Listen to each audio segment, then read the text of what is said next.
Scan now. Meet Sovi, your new AI study buddy. Binary search efficiently finds items in sorted lists. Let's calculate the maximum iterations needed for an array containing 2,000 elements right now.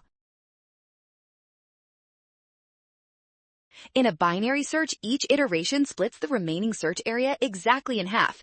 This logarithmic behavior means we are looking for the smallest power of 2 that exceeds our total size.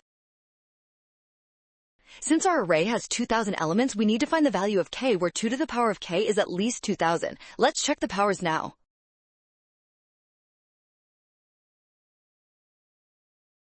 2 to the 10th is 1024, which is too small. However, 2 to the 11th is 2048, making 11 the maximum iterations.